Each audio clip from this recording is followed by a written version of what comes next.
அரசு பணியிலிருந்து ஓய்வு பெற்றவர்களின் நிலை. அரசு பணியாளர்கள் கட்டாயம் படிக்க வேண்டிய பதிவு. அரசு பணியில் இருந்து ஓய்வு பெற்றவர் எழுதிய டைரியிலிருந்து. அரசு பணியில் பல துறையில் பணியாற்றி உள்ளேன். சம்பளத்தை விட கிம்பளம் நிறைவே பெற்று சந்தோஷமாக இருந்தேன். ஆண்டவன் நம்மை நல்லா வச்சிருக்கான் என்று சந்தோஷமாக கோவிலுக்கு சென்று பூஜை புனஸ்காரம் செய்து வந்தேன். எனக்கு ஒரே மகன். நல்லா MBA வரை படிக்க வைத்தேன். ஒரு கிரவுண்ட் இடம் வாங்கி கார் பார்க்கிங், வீடு, கார், தோட்டம் என நாங்கள் சந்தோஷமாக இருந்தோம். நானும் ஓய்வு பெற்றேன். என் மகனுக்கு திருமணம் செய்து வைத்து சென்னையில் 80 லட்சத்தில் பிளாட் வாங்கி குடியேறினேன். மருமகளும் கர்ப்பமாக இருந்தால் 7ஆம் மாதம் சீமந்தம் வைக்க ஏற்பாடு செஞ்சுக்கிட்டு இருந்தேன். ஒரு போன் வந்து என்னை தூக்கி போட்டது. போனில் அவர் சொன்ன விஷயம்: உங்கள் மகன் பைக் விபத்தில் அரசு மருத்துவமனையில் உள்ளார், வந்து பாருங்க என்று.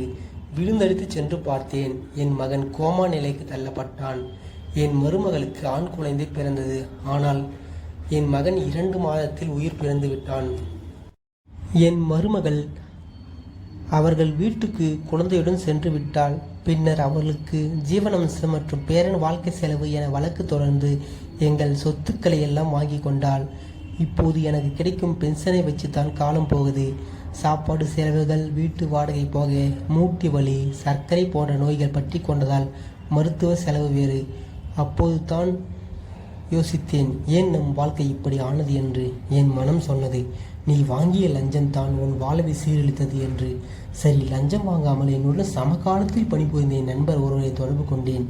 அவர் என் நிலை கண்டு மனம் சங்கடப்பட்டார். சரிப்பா, நீ எப்படி இருக்க என கேட்டேன். அவர் சொன்னார், நிம்மதியாக இருக்கேன். உண்ண உணவு, உடுக்க உடை, பேரன் பேத்தி, ஓய்வு பணத்தில் சிறிதாக ஒரு வீடு, பையன் பொண்ணு தனியார் கம்பெனியில் வேலை. நானும் என் மனைவியும் நிம்மதியாக இருக்கும் என்று சொன்னார். என்னை யாரோ செருப்பால் அடித்தது போல் உணர்ந்தேன். நானும் கோவிலுக்கு போனேன். விபூதி குங்குமம் வைத்தேன். அபிஷேகம் எல்லாம் செஞ்சினேன். எனக்கு மட்டும் ஏன் இப்படி உணர்ந்தேன். நானும் கோவிலுக்கு போனது 10ல் 1 போச்சே. நல்லா இருக்கும்போது உண்மையை உணரவில்லையே. உயிரற்ற பொருள் வாங்கி குவித்தேன். என் உயிருள்ள பொருளை இழந்தேன். இன்று வாழ்க்கையை இழந்து நிற்கின்றேன். அரசன் அன்று கொள்வான், தெய்வம் நின்று கொள்ளும். மக்களுக்கு செய்யும் சேவையே மகேசனுக்கு செய்யும் சேவை. ஓய்வு பெற்ற ஒரு அரசு அதிகாரியின் ஒப்புதல் புலம்பல் இது. லஞ்சம் வாங்கும் அனைவருக்கும் நல்ல பாடம். லஞ்சம் தவிர், நெஞ்சம் நிவர். பிச்சை எடுத்தாவது படி. படித்து வேலையில் சேர்ந்த பிறகு பிச்சை எடுக்காதே.